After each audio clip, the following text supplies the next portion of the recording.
Hello students, welcome to new video. आज हम एक नए कंसेप्ट के बारे में डिस्कस करेंगे, डायरेक्ट मार्केटिंग के बारे में। तो मार्केटिंग मैनेजमेंट में एक नया कंसेप्ट है direct marketing. Meaning, features, forms और टाइप्स देखेंगे। Advantage and disadvantage of direct marketing देखेंगे। तो चलिए टॉपिक को वन बाय वन डिस्कस करते हैं और समझते हैं। मीनिंग ऑफ डायरेक्ट मार्केटिंग देखते हैं। Direct marketing means communicating directly with target customers, often using channels like email, SMS or mail to promote product or services। यानी कि डायरेक्ट मार्केटिंग क्या होता है? डायरेक्ट मार्केटिंग कर सकते हैं जो टारगेट कस्टमर्स, यानी कि टारगेट कस्टमर के साथ डायरेक्ट कम्युनिकेट करना, डायरेक्ट उनके साथ जुड़ना है, चाहे वो ईमेल के माध्यम से हो, चाहे वो SMS के माध्यम से, मेल के माध्यम से हो। अपने प्रोडक्ट और सर्विस का प्रमोट करना, उनके साथ कनेक्शन करना, कनेक्ट करना, इसी को डायरेक्ट मार्केटिंग कहा जाता है। मतलब डायरेक्टली कम्युनिकेट करना कस्टमर के साथ, चैनल चाहे ईमेल हो, SMS हो, मेल हो, फोन के जरिए अपने प्रोडक्ट को, अपने सर्विस को प्रमोट करना directly with the customers. Aiming for measurable response और ट्रांजेक्शन, यानी कि आप सोचते हैं जब आप एज ए बिजनेस कंपनी होते हैं, फर्म होते हैं, अगर आप कस्टमर के साथ जुड़ते हैं तो आप कोशिश करते हैं कुछ रिस्पॉन्स आए या फिर ट्रांजेक्शन हो, यानी कि प्रोडक्ट और सर्विस के बाय और सेल हो। तो ये हो गया मीनिंग। अब इसके बाद हम देख लेते हैं फीचर्स की बात होती है कि क्या क्या फीचर्स होते हैं डायरेक्ट मार्केटिंग का, क्या कैरेक्टरिस्टिक होता है, क्या नेचर्स होता है। तो पहला है टारगेटेड अप्रोच होता है। मेन मकसद क्या रहता है? टारगेट अप्रोच करना, यानी कि कस्टमर के साथ कनेक्शन। पर्सनलाइजेशन, यानी कि हर कस्टमर का अलग अलग नीड्स होते हैं, उनके अलग अलग वांट्स होते हैं, प्रेफरेंस होते हैं, तो उन्हीं के हिसाब से अपने प्रोडक्ट को पेश करना, यानी कि डिलीवरी करना। उसके बाद थर्ड है मेजरेबल रिजल्ट्स। अब मेजरेबल रिजल्ट आ जाता है जब कोई भी ट्रांजेक्शन होता है, कोई भी रिस्पॉन्स होता है कस्टमर के अकॉर्डिंग, तो उसी हिसाब से रिजल्ट भी आता है। डायरेक्ट रिस्पॉन्स मैकेनिज्म होता है, क्योंकि आप एज अ बिजनेस काम कर रहे हैं, आप सीधा कनेक्ट कर रहे हैं कस्टमर के साथ, तो क्या होता है डायरेक्ट रिस्पॉन्स भी आ जाता है, आपको मिल जाता है कि पॉजिटिव है या निगेटिव है। कॉस्ट इफेक्टिवनेस होती है, फ्लेक्सिबिलिटी एंड कंट्रोल भी होता है। अब इसको हम ब्रीफली एक तरीके से समझ लेते हैं, पूरे अच्छे तरीके से समझ लेते हैं कि फीचर्स में क्या क्या है। तो पहला बात किया गया है टारगेटेड अप्रोच, यानी कि direct marketing focuses on specific customer segments using data like demographics, purchase history or behavior, ensuring message reach the most relevant audience. यानी कि टारगेटेड अप्रोच, डायरेक्ट मार्केटिंग क्या फोकस किया जाता है? कस्टमर स्पेसिफिक कस्टमर सेगमेंट्स को, जो demographic के base पे, वो परचेज हिस्ट्री उनका कैसा है, उनके बिहेवियर के बेस पे उनको मैसेज किया जाता है, उनको कनेक्शन करने की कोशिश किया जाता है, इंश्योर किया जाता है, ये विश्वास किया जाता है, ये इंश्योर किया जाता है कि मैसेज हमारा जो रेलिवेंट ऑडियंस था, यानी कि जिसको जरूरत थी उस प्रोडक्ट की, उस सर्विस की, उसको मिल रहा है कि नहीं मिल रहा है, वो रिलेटेड प्रोडक्ट मिल रहा है कि नहीं मिल रहा है। अब सेकंड पे personalisation, message can be tailor to individual customers such as using their name or referencing past interactions which enhances engagement and response rates। अब पर्सनलाइजेशन होता है, यानी कि सबको, अगर आप डायरेक्ट मार्केटिंग करते हैं तो सबको क्या करते हैं, इंडिविजुअल के तौर पर मैसेज भेजते हैं, मैसेज सेंड करते हैं, उनसे कनेक्ट होने की, उनसे जुड़ने की कोशिश करते हैं। तो क्या होता है, हर इंडिविजुअल कस्टमर्स को अलग अलग मैसेज भी आता है उनके नाम के बेस पे। अगर आप कोई मेल, आपको भी देखते होंगे कि कोई जो कंपनी होती हैं ई कॉमर्स, चाहे वो फ्लिपकार्ट हो, अमेजन हो, आपके नाम से आपको मैसेज करती हैं, तो आपको भी अच्छा फील होता होगा कि हमारे नाम से हमको मैसेज आ रहा है। तो कोशिश यही किया था, या फिर उनके पास्ट इंटरेक्शन जैसे हुए हैं, तो क्या किया था, कोशिश किया था इंगेज, यानी कि कंपनी के साथ, अपने ब्रांड के साथ जोड़ने की कोशिश किया था। और रिस्पांस रेट, यानी कि रिस्पांस रेट, उनको अपनी कंपनी के साथ एंगेज होकर अपने प्रोडक्ट और सर्विस को परचेज करने की कोशिश किया जाता है एज ए कंपनी या ब्रांड आप कह सकते हैं। अब थर्ड पे बात कर लेते हैं मेजरेबल रिजल्ट्स, यानी कि मेजरेबल रिजल्ट्स क्या कहते हैं कि it allows for easy tracking of responses through metrics like conversion rates, ROI and customer feedback, enabling precise evaluation of campaign effectiveness। यानी कि मेजरेबल रिजल्ट होता है। अब हमको डायरेक्ट मार्केटिंग ये भी अलाउ करता है कि जो हमने कनेक्ट किया था, जो हमने कस्टमर से जुड़ने की कोशिश की थी, उसका क्या हुआ, उसका अच्छा रिस्पॉन्स आया या खराब रिस्पॉन्स आया, कन्वर्जन रेट क्या है, कितने लोग हमारे साथ जुड़े, हमारे ब्रांड को परचेज किए, हमारे सर्विस लिए, ROI कैसा रहा, कस्टमर का फीडबैक कैसा रहा। तो इस सब से क्या होता है, इस सब से हमारा जो कैंपेन है, हमारा जो कह सकते हैं, जो हमने काम किया था वो हमारा प्रभावशाली है कि नहीं है, इस हिसाब से हमको पता चल जाता है। और डायरेक्ट रिस्पांस मैकेनिज्म है, यानी कि includes a clear call to action, example buy now और call this number to encourage immediate customer action such as purchase और इंक्वायरीज। अब ये डायरेक्ट रिस्पांस मैकेनिज्म है, क्योंकि इसका नाम ही डायरेक्ट मार्केटिंग है, यानी कि आप एज अ ब्रांड कंपनी हुए, वो डायरेक्ट कम्युनिकेट कर रहे हैं, डायरेक्ट जुड़ रहे हैं कस्टमर के साथ। तो क्या होता है, clear call to action, on the spot action होता है, कस्टमर को तुरंत इंस्टेंट जो है आंसर देना पड़ता है कि आपको खरीदना नहीं करना है, या फिर खरीदना है तो आप इस कॉल पे कांटेक्ट कर लीजिए, तो इससे क्या होता है, जो भी कस्टमर का एक्शन आता है वो कोशिश किया था, बढ़ावा दिया था कि इमीडिएट जो है कस्टमर एक्शन ले, चाहे वो परचेज करे हमारे प्रोडक्ट को या फिर उसके रिलेटेड जो है इंक्वायरी ले, हमसे पूछताछ करे उस प्रोडक्ट को लेकर, उसकी क्वालिटी को लेकर, उसकी प्राइस को लेकर। ये डायरेक्ट रिफंड मैकेनिज्म हो गया। इसके बाद है कास्ट इफेक्टिवनेस, एंड इसके बाद है कि by avoiding broad media channels it minimises waste and can be more economical specially for small scale और निश कैंपेनिंग्स। तो ये भी कहा गया है कि कास्ट इफेक्टिवनेस होता है, यानी कि लागत इसमें कम लग सकती है क्योंकि आप ब्रॉड मीडिया चैनल्स नहीं यूज करते, सबको पर्सनल वे में करते हैं। ये कर सकते हैं मेल के जरिए, आप इंटरनेट आपके पास सब्सक्रिप्शन है तो आप ईमेल के जरिए, मोबाइल कॉल के जरिए आप कर सकते हैं, उनको साथ जुड़ सकते हैं। इससे जो वेस्ट को मिनिमाइज हो सकता है और ये इकोनॉमिकल भी हो सकता है। अगर मान लीजिए स्मॉल स्केल का स्पेशली तौर पर अगर आप स्मॉल स्केल या फिर निश कैंपेन कर रहे हैं, पार्टिकुलर कैंपेन कर रहे हैं तो। अब 6 पे है flexibility and control. Campaigns can be quickly adjusted based on real time data and marketers maintain full control over timing, content and distribution channels. यानी क्या गया, फ्लेक्सिबिलिटी एंड कंट्रोल होता है क्योंकि आप जैसे स्ट्रेटजी में अपना रहे हैं, अपने कैंपेन चला रहे हैं, तो आसानी से अगर उस कर सकते हैं रियल टाइम डेटा पे, ऑन द टाइम पे, ऑन द डेटा पे कैसा रिस्पॉन्स मिल रहा है कस्टमर का, उस हिसाब से आप कर सकते हैं कि अपना जो है उस हिसाब से कोई भी अगर एडजस्ट करते हैं क्विकली एडजस्ट कर सकते हैं या फिर अपने स्ट्रेटजी को चेंज भी कर सकते हैं। तो कह सकते हैं कि मार्केटर्स का जो एज कंपनी ब्रांड हुआ उसका फुल कंट्रोल होता है, पूरा नियंत्रण होता है टाइमिंग पर कि या फिर कंटेंट कैसा चल रहा है या फिर डिस्ट्रीब्यूशन चैनल किस चैनल के माध्यम से प्रोडक्ट या सर्विस की डिलीवरी हो रही है टू द कस्टमर्स। तो ये हो गया, आप कह सकते हैं फीचर्स या कैरेक्टरिस्टिक क्या होता है डायरेक्ट मार्केटिंग का। आईओ पे समझ में आ गया होगा अच्छे तरीके से। इसके बाद बात कर लेंगे हम कि फॉर्म्स या टाइप्स, कि कितने टाइप्स होते हैं आप कह सकते हैं, या फिर किस फॉर्म में, किस वे में डायरेक्ट मार्केटिंग किया जाता है, किस रास्ते से कह सकते हैं, किसका चैनल यूज किया जाता है। तो पहला डायरेक्ट मेल, यानी कि as a brand, as a कह सकते हैं मार्केटर, आप डायरेक्ट मेल के जरिए डायरेक्ट मार्केटिंग करते हैं, कस्टमर से कनेक्ट होने की कोशिश करते हैं। टेली मार्केटिंग होता है, एक पर्सनली जो है फोन किया जाता है, पर्सनली कॉल किया जाता है। कैटलॉग मार्केटिंग किया जाता है, कैटलॉग मार्केटिंग डिफरेंट ब्रांड अपना ये स्ट्रेटजी अपनाते हैं, अडॉप्ट करते हैं। फोर्थ पे है एसएमएस और मोबाइल मार्केटिंग के जरिए, और उसके बाद फिफ्थ है टेली शॉपिंग या होम शॉपिंग के जरिए।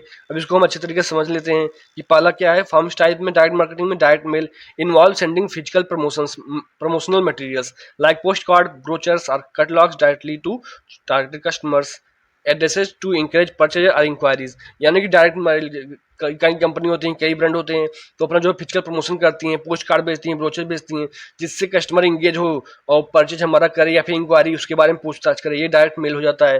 और टेली मार्केटिंग होता है, कई कंपनी क्या यूज करती हैं कि कोशिश करती हैं कि फ़ोन कॉल के जरिए अपने कस्टमर के साथ जुड़ा जाए, फ़ोन कॉल के जरिए अपने प्रोडक्ट और सर्विस के बारे में उनको बताया जाए और उनको कहते हैं इमीडिएट रिस्पांस ले और इमीडिएट हमारा रिस्पांस ले ले। उसके बाद बात करते हैं कि कैटलॉग मार्केटिंग, और कह सकते हैं कि ये एसएमएस मोबाइल मार्केटिंग क्या होता है। तो कैटलॉग मार्केटिंग क्या होता है कि distributes printed or digital catalogs showcasing products allowing customers to order directly via mail, phone और ऑनलाइन। कह सकते हैं कैटलॉग मार्केटिंग में अपना जो है प्रिंटेड या डिजिटल कैटलॉग उनको शो किया जाता है। आप कहीं मॉल में जाते होंगे, कहीं अच्छे जो रिजॉर्ट्स हैं वहाँ जाते होंगे, तो वहाँ डिफरेंट टाइप्स के जो अपने कह सकते हैं जो कंपनियां हैं, जो कह सकते हैं कार कंपनियां हैं, वो अपने मॉडल लगा देती हैं कि ये देखिए, उसी हिसाब से आप कह सकते हैं जाकर अब जो डिजिटल जो रिपोर्टर हैं वो जाके उनका एनालाइज करेंगे, अपना जो है वीडियो बनाएंगे, प्रचार प्रसार करेंगे। तो कैटलॉग एच करिए फिजिकली दे देंगे या फिर कह सकते हैं प्रिंटेड डिजिटल दे देंगे। इससे प्रोडक्ट पता चल जाता है, एक सकते हैं मॉडल बता सकते हैं, मॉडल हो जाता है। इससे जो कस्टमर अपना इंगेज होकर डायरेक्टली मेल के जरिए, फोन या ऑनलाइन के जरिए उसको बुक कर सकता है। फोर्थ पे एसएमएस और मोबाइल मार्केटिंग, यानी कि डिलीवर शॉर्ट टेक्स्ट मैसेज और app notification with time sensitive deals, coupons और अलर्ट्स टू मोबाइल डिवाइसेस। यानी कि बात होता है कि जो एसएमएस मोबाइल मार्केटिंग के जरिए जो है डायरेक्ट मार्केटिंग किया जाता है। शॉर्ट टेक्स्ट मैसेज होता है, ऐप का नोटिफिकेशन आ जाता है, आपने ऐप को इंस्टॉल कर लिया अपने मोबाइल पर, तो क्या करेंगे, तो आपको नोटिफिकेशन लगातार भेजते रहेंगे, कोशिश करेंगे शॉर्ट टेक्स्ट मैसेज भेजने की, जिससे वो टाइम के जरिए आपको डील करेंगे, कूपन आपको दे देंगे। आप पहले बाई करेंगे उनके प्रोडक्ट को, आपको कूपन दे देंगे कि आप अगर अगेन बाई करेंगे तो आपको जो है 10% 20% आपको ऑफ मिलेगा उस प्रोडक्ट पर। अब मोबाइल डिवाइसेस पर अलर्ट भेजते रहते हैं। अभी हो गया। अब इसके बाद बात कर लेते हैं कि फिफ्थ पे टेली शॉपिंग है, होम शॉपिंग पे है। होम शॉपिंग मतलब होता है फीचर्स इन्फॉर्मेशन और ads on TV that prompt viewers to call a number और visit a website for immediate actions. अब डिफरेंट टाइम की जो कंपनी होती है, जैसे पहले आप आता था कि होमशाप 18 हो गया, नापतोल हो गया, ऐसी कंपनी रहती थी, वो अपना जो है डिफरेंट जो उनके मॉडल होते थे वो जो है उनका प्रचार करते थे, प्रोडक्ट का अपने सर्विस का प्रचार करते थे कि हमारे ऐसे प्रोडक्ट है, मोबाइल का हो गया, या कह सकते हैं जो कह सकते हैं घरेलू सामान होते हैं उनका प्रचार करते थे कि हमारा जो है ये इन्फॉर्मेशन है, ये टीवी पर ऐड आता था। इससे क्या होता है, जो व्यूवर्स होते हैं, जो कस्टमर होते थे, वो देखकर आसानी से जो उनका फीचर्स देखकर, उनका जो है यूजर रिक्वायरमेंट देखकर आसानी से नंबर पर कॉल कर पाएँ, या फिर वेबसाइट दी होती है, वेबसाइट पर आप जाकर उनको प्रोडक्ट को बाई करते हैं डायरेक्ट मार्केटिंग के जरिए। तो ये सब जो बातें रहती हैं, आप कह सकते हैं टाइप्स में आती हैं, किस वे में, किस फॉर्म में जो है डायरेक्ट मार्केटिंग होता है। और इसके बाद बात करेंगे एक नए टॉपिक पर, जो कि बात कर लेते हैं कि डायरेक्ट मार्केटिंग का क्या एडवांटेज होता है, क्या मेरिट होता है, क्या फ़ायदा होता है डायरेक्ट मार्केटिंग का। तो इसको वन बाय वन हम देख लेते हैं। तो टारगेटेड रीच होता है, यानी कि कस्टमर्स किसको क्या ज़रूरत है उस हिसाब से आप टारगेट कर सकते हैं। क्वान्टिफिएबल रिजल्ट होता है। और थर्ड पे कस्टमाइज मैसेजिंग होती है, जिस हिसाब से आप चेंज कर सकते हैं मैसेज को इंडिविजुअल के बेस पे। लोअर कास्ट होता है, लागत कम लगती है इससे। और उसका प्रॉम्प्ट रिस्पांस होता है। इनहेंस्ड कस्टमर इंसाइट्स होता है। अब इसको हम वन बाय वन ब्रीफली देख लेते हैं क्या क्या कहते हैं। तो एडवांटेज में पहला है टारगेटेड रीच, यानी कि allow marketers to focus on specific customer segments using data analytics, minimized wasted efforts and maximizes relevance. यानी कि टारगेट रीच होता है। As a brand, as company आपको क्या करेंगी, जो भी स्पेसिफिक कस्टमर सेगमेंट है, यानी कि कस्टमर की क्या जरूरत है, उसी के हिसाब से उनके पास्ट हिस्ट्री पर, परचेज हिस्ट्री पर, उसी हिसाब से डेटा एनालिटिक्स को यूज कर अपने जो भी एफर्ट्स हैं उसको वेस्ट न करें, और अच्छी तरीके से उनसे जो जिसकी क्या जरूरत है उसी के हिसाब से कस्टमर से कनेक्ट होने की कोशिश करते हैं। क्वान्टिफिएबल रिजल्ट होता है, यानी कि हमको डायरेक्ट मार्केटिंग कर सकते हैं, रिस्पांस रेट देता है, क्लियर मेट्रिक्स देता है कि कैसे हमको आरओआई अपना कैसे मेंटेन करना है। इससे हम आसानी से जांच लेते हैं, असेसमेंट कर लेते हैं, और हमारा जो भी स्ट्रेटजी रहती है, जो भी कंपनी रहता है, उसी वे में चलता है, जिससे हमारा रिजल्ट जो है अच्छे तरीके से आए, हमारे वे में आए, हमारे मतलब हमारे फेवर में आ जाए। उसके बाद थर्ड की बात कर लेते हैं। थर्ड में होता है कि कस्टमाइज मैसेजिंग। अब क्योंकि इसमें क्या है, facilitate personalised communication that resonate with individual customers, boosting engagement and loyalty. Customise messaging होती है क्योंकि हर इंडिविजुअल का अलग अलग उनका नीड होता है, अलग अलग उनका टेस्ट प्रेफरेंस होता है, ज़रूरत होती है। तो उस हिसाब से अपने कम्युनिकेशन को उनके पर्सनलाइज वे में कर सकते हैं, उनको पर्सनली मैसेज भेज सकते हैं, उनके नाम से मैसेज भेज सकते हैं। इससे क्या होगा, जो इंडिविजुअल कस्टमर होता है उसको भी अच्छा महसूस होता है, और वो इंगेजमेंट उसमें बढ़ जाती है, और लॉयल्टी भी आपके ब्रांड के ऊपर उसकी बढ़ जाती है। लोअर कास्ट होता है क्योंकि आप कर सकते हैं एज डायरेक्ट मार्केटिंग कर रहे हैं, तो एक जो है डायरेक्ट कम्युनिकेट हो रहे हैं, ईमेल के जरिए कम्युनिकेट हो रहे हैं, एक कॉल पर कनेक्ट हो रहे हैं। तो इससे क्या होता है कि क्या कर सकते हैं कि इसमें जो है बहुत कम लागत लगती है, कास्ट कम लगती है, इसमें बहुत एडवर्टाइजिंग चैनल का यूज नहीं किए करना पड़ता, लिमिटेड बजट में ये हो जाता है डायरेक्ट मार्केटिंग। इसको बाद फिफ्थ में प्रॉम्प्ट रिस्पांस, यानी कि कह सकते हैं ये हमको डायरेक्ट मार्केटिंग कह सकते हैं इंकरेज देता है कि किसी भी कस्टमर को ऑन द एक्शन मतलब या ऑन द कॉल पे आपको तुरंत जो है रिस्पांस दे क्या करना है कि नहीं करना है। इससे क्या हो गया, आपको जो सेल साइकिल है, यानी कि जो आपकी बिक्री हो रही है, वो साइकिल जल्दी से जल्दी होने लगती है, उसकी फास्टिंग हो जाती है, उसकी जो ग्रोथ होने लगती है, क्योंकि तुरंत एक्शन लेगा, उसको खरीदना है कि नहीं खरीदना है, तुरंत जो है on the spot, on the email पर, आप कर सकते हैं ऑन द कॉल पर वो रिस्पॉन्स पर दे देता है। अब सिक्स पे एनहांस्ड कस्टमर इंसाइट्स, यानी कि उस हिसाब से उनके इंटरेक्शन के बेस पे, उनके पास्ट हिस्ट्री पे, परचेज हिस्ट्री पे बेस पे हमसे वैल्यूबल डेटा मिल जाता है। इससे आसानी से मिल जाती है कि कस्टमर किस टाइप का, किस टाइप की क्वालिटी, किस टाइप का उसका प्राइस रेंज है, किस हिसाब से इसका क्या सेगमेंट है। इससे हमारा क्या होगा, जो फ्यूचर में कोई भी जो मार्केटिंग स्ट्रेटजी बना रहे हैं वो आसानी से बनाने में हमको मदद मिल जाती है। तो ये जो बातें रहती हैं, आप कह सकते हैं एडवांटेज में आती हैं कि क्या फ़ायदा, क्या मेरिट्स होती हैं डायरेक्ट मार्केटिंग का। और इसके बाद बात कर लेंगे कि हम डिसएडवांटेज के बारे में, कि क्या नेगेटिव साइड भी होता है, हर चीज़ का जो है पॉजिटिव होता है, नेगेटिव होता है, तो उसको भी देख लेते हैं क्या डिमेरिट्स है डायरेक्ट मार्केटिंग का। तो पहला है प्राइवेसी इन्वेजन, प्राइवेसी का खतरा तो रहता ही है। अब सेकंड पे हाई इनिशियल कास्ट लग जाता है, क्योंकि शुरुआत में आप चालू करेंगे, डिफरेंट आपको टेक्नोलॉजी चाहिए, आपको जो है इस डिफरेंट एम्प्लॉय चाहिए, ज़्यादा एम्प्लॉय चाहिए, तभी हर जाके पर्सनल कम्युनिकेट कर सकेंगे हर कस्टमर के साथ। थर्ड पे लो रिस्पांस रेट रहता है। अब सब जो है रिस्पांस तो देता नहीं sir customer, negative brand perception कभी कभी बन जाता है, रेगुलेटरी कंप्लायंस चेंज रहता है, उसके बाद डाटा एक्यूरेसी इश्यूज रहती है। अब इसको हम वन बाय वन देख लेते हैं। तो पहला हम कह सकते हैं कि जो है डिसएडवांटेज में कि प्राइवेसी इन्वेजन, यानी कि प्राइवेसी इन्वेजन क्या होता है कि direct marketing often relies on personal data leading to concerns over privacy and potential backlash from customers who feel their information being misused.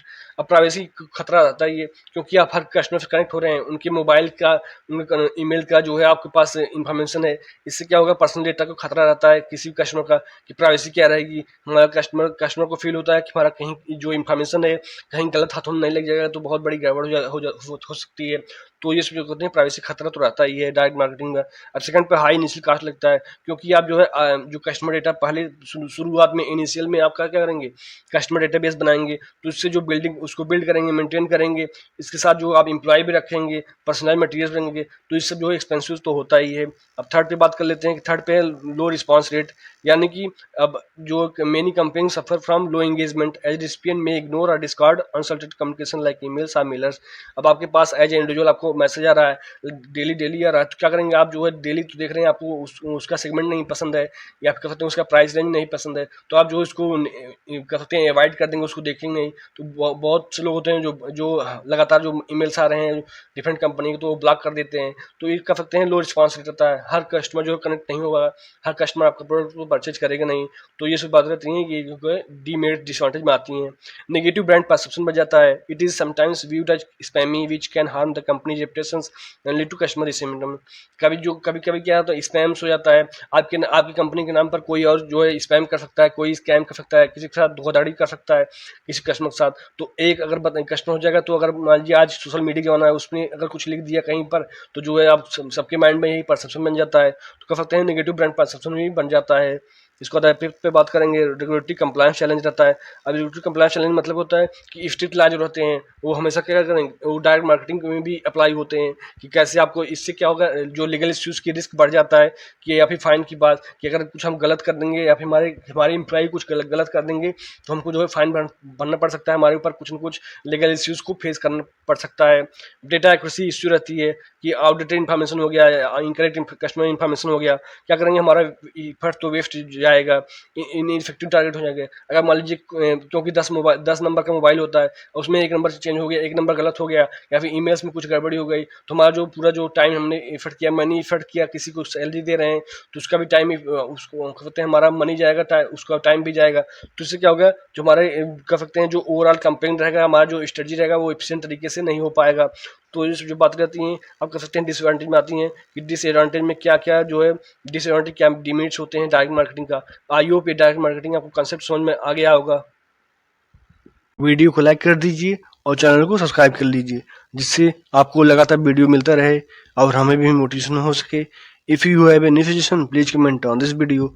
Thank you for watching video. जय हिंद।